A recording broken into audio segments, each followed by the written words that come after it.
We're good, yeah. Whatever's open, you don't have to open it. Open up brand new. That's nothing. No, you won't know. Ask for the silver oak. Ask for the silver oak. My friend is enjoying that TV so much. Yeah, the outside one. He's outside watching it. All the time. Yeah. How much time extra you put? Watching it all the time. What's that? Meter. 90? Okay, that's the max. So another hour and a half. Minutes. What time did you put it?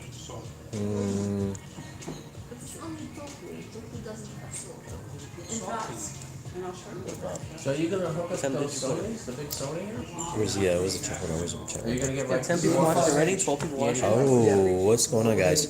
Wall ready for the shootout. How do I put up the chat window? Yeah, oh, here we go. No chat. I'm not giving up. No chat? Anyways, we are here checking out the new LG. There's more to it going on, you know. Cinnamon? Is it called the Cinnamon? I mean, a big corporation like that could theoretically make one more set. Yeah, I know. Just allocate it to you and. The laser 4K UHD Smart Ultra Throw. Checking out computer the. projector. There it is, Laser 4K Ultra Very full body. Smart Especially the way they reacted to the projector. I mean, there was like So we're gonna put up a video there tonight, but we're here right now right? So I checking it out. Let's go over it and show them what it looks like. It's like $6,000. So. And it's on a black diamond. How much? What is it, like 100-inch black diamond? Shane. There it is. Rob. Hey Robert, we're on a live chat. You want to come over real quick? Okay. I want to close this. So this is the LG's new short throw.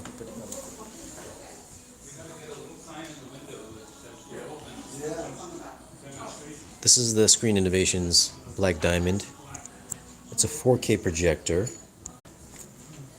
So this is Robert right here. He's gonna go over a few of the tech specs on this thing. And what are we looking at? Very good. Thanks, Shane. Great to have you here. Thank you. Well, what we have is LG's brand new ultra short throw laser projector, HU85LA. It's sitting in a Salamander custom built cabinet, and we're projecting on a screen that's made by Screen Innovations. It's an ambient light rejecting screen, so we can have lights on in the room and still enjoy a great picture quality. We're feeding it with Panasonic's UB9000 4K HDR Blu-ray player. It's a direct laser, so it's a dedicated laser. It does not have the typical spinning wheel of a DLP that most people are used to seeing. It doesn't use the E-shift technology. It's actually twice the resolution of the normal E-shift, and it's half the resolution of 4K. On the digital micro mirror, it sees two light sources that reflect onto the screen, so it puts up 8.2 million pixels at the same time without E-shifting. The TV is 4K HDR. It does HDR10, does HLG as well in HDR. It's just like a TV. It has all the smart apps built in.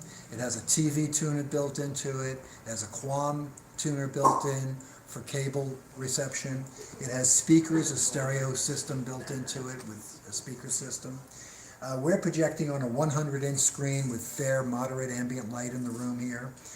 But you can go up to a 120-inch screen and even larger. We have a dedicated theater with a second laser projector, HU85LA, set up on a 130-inch screen.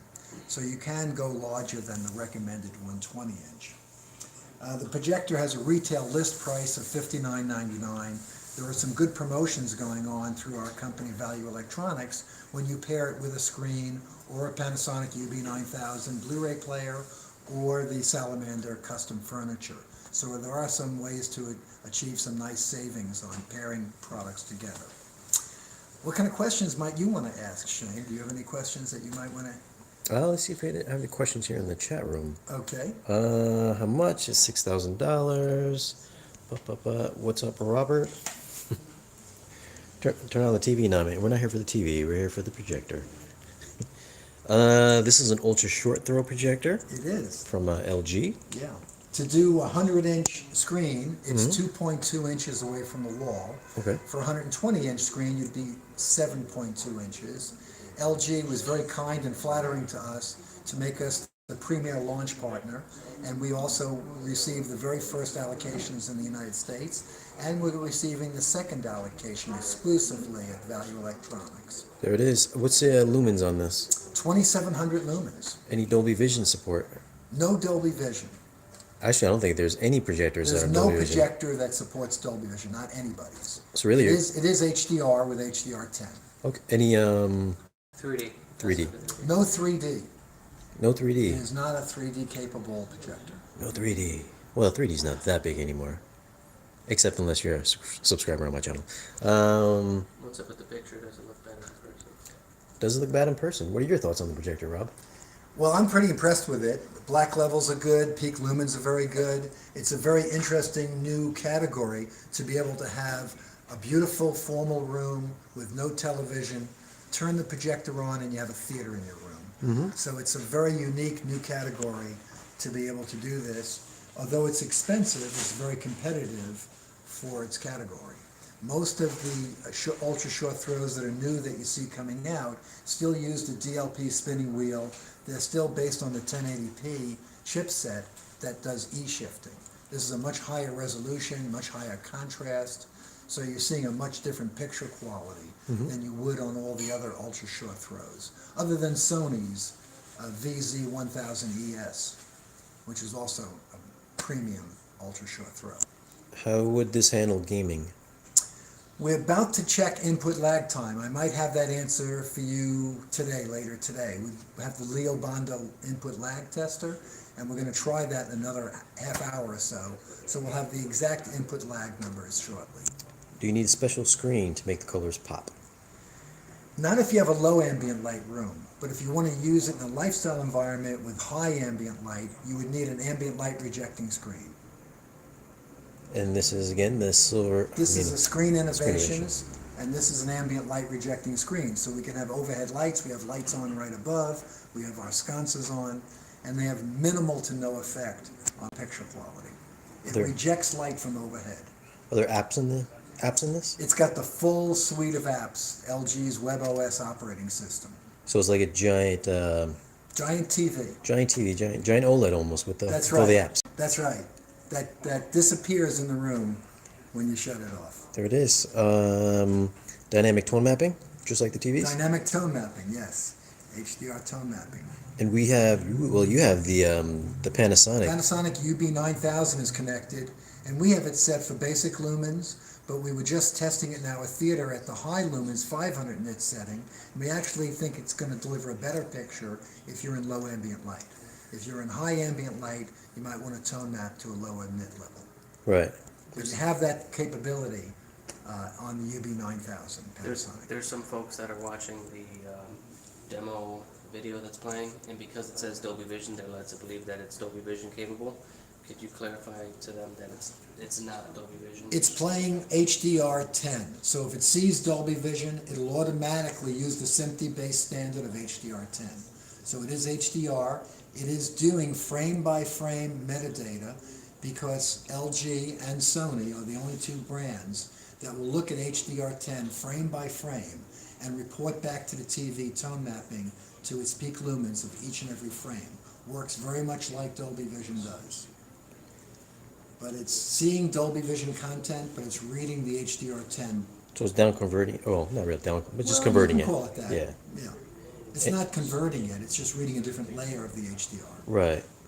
And lamp life on this? Hours? Rated at 20,000 hours, laser lamp hours. 20,000 hours. That's Right. a So long that should time. be 10 to 20 years of average Yeah. use. Mm-hmm. Right. There it is. All right. Well, thanks, Robert. Thank you, Shane. Thanks both for coming here. Where can these guys find you? Value Electronics, and we're valueelectronics.com. We're located in Scarsdale, New York, but we're authorized factory direct nationwide. There's another unit in the theater room. If you Yes, and check we have that it in the out. movie theater room as well. It's actually playing The Dark Knight right now. Yeah. Oh, okay. Well, thanks, Robert. Thank you, Shane. Bane. Thanks very, very much, everybody. All right, switch over to us. There it is, guys. Just a quick glimpse of what we're checking out today. We're gonna have like full video with better video quality, and we'll give you some thoughts and impressions. It's impressive to me right now. What do you think? Looks great. Yeah, it looks great, especially with a full lot of light in here. Windows are open and everything, if you can see there. And it looks great. I mean, obviously, it's really dependent on kind of screen that you're running. This is ambient light rejecting, screen innovations. It's a pretty penny, but you can get other lower options as well if you want to get this projector. You can get ambient light rejecting screens from like Elite Screens, like Silver Ticket, if you don't want to go baller status and spend $4,000 on a screen, but you could definitely make it work for your living environment. But again, we're gonna have a better video later on during the day, probably tomorrow, right? Yeah, they're after we asking do some editing. how wide it is. Width-wise, Maybe here. a little less than 18. Here, stand next to it. Look at What, a you. yardstick? Yeah, it's not that wide. Maybe. Yeah, it's not big. Yeah, not that big. And this is a special, actually special furniture from Salamander, which I think is like $2,000, right? Yeah. Yeah, so this is like custom made, it's like by Salamander. It's $2,000. There's a little space here for a center channel. And there is also an 84-inch version, which costs about $4,000. Yeah, if you want a bigger piece of furniture, it's like $4,000. I think one of the biggest questions a lot of people might have, though, is the color. It only is available in white. Only white, that's right, yeah. And the reasoning behind that, Rob, has been from LG. Well, the reason that LG gave us, and we've asked them to make a matte black sample model, and they will be doing that, but it's probably a year away, is because they feel it's a lifestyle product that goes in a regular room where white is a popular style of color. In our dedicated theater, we would really want it to be black so it won't reflect light, and we're considering making a black version of it ourselves.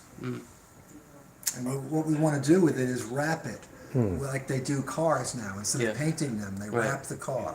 So Right. we're discussing that with an auto body place right now on getting one wrapped. Right. Nice. Could you hang this on your ceiling? Yes, You you can? can I hang it love on the that. ceiling, and you can set it up for ceiling mount. Is there a that's special mount that you have to purchase, or is it No, universal? it's a regular Visa bolt mount. Nice. So it's a regular projector mount that you can mount on the ceiling, and it has a setting in the user menu to flip the screen, to flip the image. Oh, interesting. Yeah, so these are a big thing. Like I did the Xiaomi short throw projector, and a lot of people are interested in that. And I know a lot of people picked it up, especially from my video. So this, I was contemplating actually getting something like this for my living room. As you guys know, I have the 75-inch 900F. But this is, when you start stepping up to larger screen sizes, you're really getting a different experience. Regardless of how bright TVs get and how projectors get. But there is a perception of brightness on projectors that you can still kind of maintain, over a TV. And I think that's partly because of the larger screen size. Yeah. You don't want specular highlights to be as bright as you would want on a smaller screen, Right. because really, it just hurts your eyes to Yeah. be Yeah. on a big screen like that. Any sort of lens memory options on this, so we can? No, it's a fixed lens. There's manual focus. There's no zoom, and there is keystone correction. Oh, okay. 18-point keystone Yeah. correction. Okay. Right. Well, let's wrap this up. Very good. All right. You finish it. Where's the flip? Well, all right, guys. This is some quick thoughts and impressions. What we're doing today. Thanks for checking out this video in the live chat. Thanks for commenting below. If you have any more questions, comments, leave them down below. We'll address them when we do the final edit. Thanks for watching.